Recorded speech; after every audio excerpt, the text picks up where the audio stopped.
Okay, we're going to wind up with the Aggies today. We have Shemar here, and he is ready for your questions. Let's start over here on the left side, third row. Shemar, Tyler Shaw with KBTX and College Station.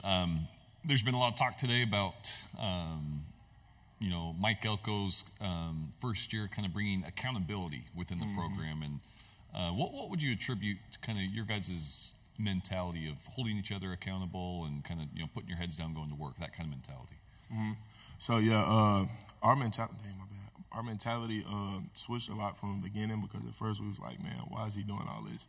But once we started to see, like, the big picture behind it, our mentality switched. So we've been on each other heavy about everything. It could be as small as, hey, nobody's missing breakfast, nobody's missing dinner, nobody's missing none of that. Like, no matter how minuscule you think it is, get there. Like, and I feel like we've been doing a pretty good job of keeping that mentality, staying consistent with the accountability. Do players like to be coached that way? Yes, Lord, yes. Yes, if you're a guy, or if you're a guy that loves this sport of football, you love being coached hard, and it don't matter what it is. It can be on and off the field. And like I said, it can be missing breakfast. I want a coach on me if I miss anything, and I don't miss nothing. So. Right side on the aisle here. Jacob Richmond, Lone Star Live. Shemar, I heard earlier you call Coach Elko a magician. Can you kind of expand on that, why you call him that, and what he's done to this defense? I mean, just how smart he is, and just the plays and stuff like that. He's able to draw up to create certain one-on-ones and to get really one-on-ones across the board off just sending one or two extra guys, or maybe not even sending them, like a twist into a one-on-one, something like that. Like, just his ability, like his defensive-minded ability, like to set stuff up. Left side, fourth row. Shemar, Luke White with the Battalion. You talk about getting accustomed to the new coaching staff. What is it like meshing with the new transfers on the team? Because, of course, there's a lot of them. And so how has it been getting accustomed to them and, getting them part of the team? I feel like the transition was pretty easy, because all of them came in. Everybody was pretty much cool. Nobody came in, like, hostile and nothing like that. And everybody was talkative. Like, it wasn't nothing that, like, Nick and everybody, Cassius, all of them, like, it wasn't nothing to bring them in and treat them like family from day one. We'll stay on the fourth row. Shemar, going off a previous question, I'm Braxton from the Battalion. So what are some of the major differences in the overall attitude of the locker room this season compared to last?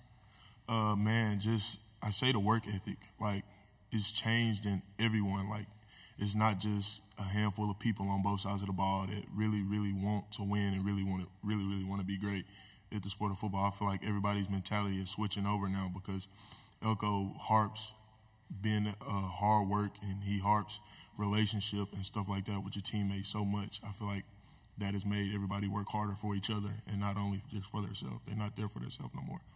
We'll stay on the right side here. Shemar, it seems pretty rare you find a true sophomore that's a captain. What do you notice about Tarian in practice and on game day, and how much he's meant to the team just in a year and a half or so? Man, the respect he got since he was a freshman is crazy. Just the way he approaches the game, like he loves the sport of football. He watches film. He's always in his playbook.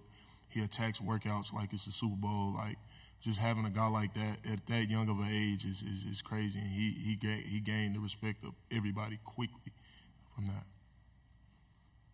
Left side, back row. Dan Peck, ESPN 106.7 in Auburn. One of your former teammates transferred to Auburn, Isaiah Rakes. Just what kind of player is Auburn getting on the defensive line with Rakes? Can you repeat that question? I'm sorry. Isaiah Rakes, teammate of yours, transferred to Auburn. Uh-huh. What kind of player is Auburn getting in your former teammate, Isaiah Rakes? Oh, they're going to get somebody that's going to go every day, man. I love Rakes to death. Rakes is going to work his butt off every day, and Rakes is going to give his all every day. So they can expect a guy that's going to come out there and produce for them at a very high level consistently. Back row, left side. Ben Peck, NBC College Station, no relation. When your defensive line, obviously a very deep, talented unit. Do y'all kind of pride yourselves on, the rest of the defense can do their job, but as a unit kind of taking on maybe a responsibility that we can keep single-handedly our team in games, if we can do our job, that makes all the other units being able to flourish even more, and kind of taking on that burden a little bit as a group with how talented you are?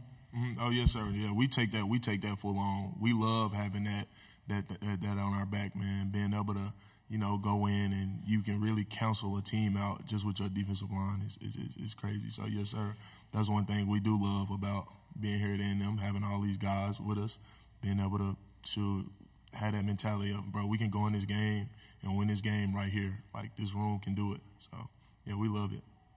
Third row, and then we'll go to the fourth. Shemar, what are your first impressions of the EA Sports video game? No, it's fun. It's more, to me, personally, it's way more realistic than Madden. So that's one thing I did love. Linebackers play everything now. I love NCAA. I play it every day. All right, fourth row. Shemar, Coach Elko talked about how this has been a pretty quiet offseason. How do you think this offseason compares to maybe those that you've experienced in years past under Coach Fisher?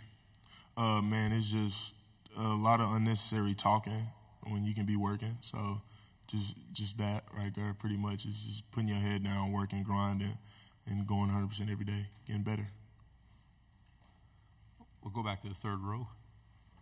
To go back to the video game, are you happy with your rating or? Initially, I thought I was going to be a little higher, but, I'm not mad with it. 88 overall is not bad to me, and it won't be 88 the whole season. So, it's Who would you say is the best gamer on the team? And are you guys as competitive in this as you are on the field? The best gamer? Me. Overall, me. Madden, me. NCAA, me. Probably. So, what was the rest of the question? I'm sorry.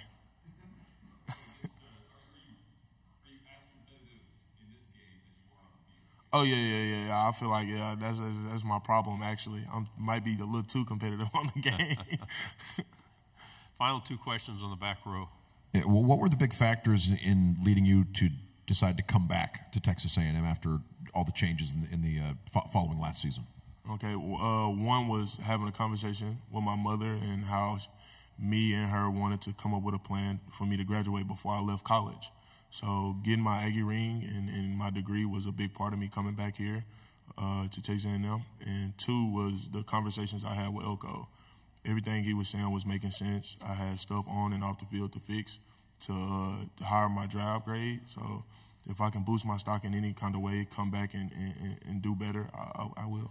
So that's what my mentality was coming back. Final question.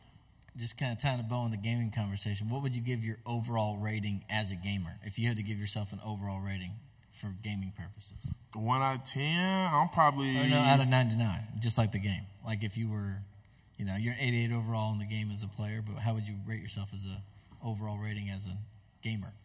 Oh, as a gamer? Ooh, a 90, probably like a 98.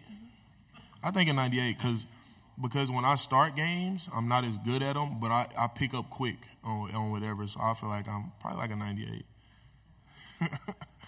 Shemar, good job. Thank you very much. Yes, sir. Appreciate it. Thank y'all.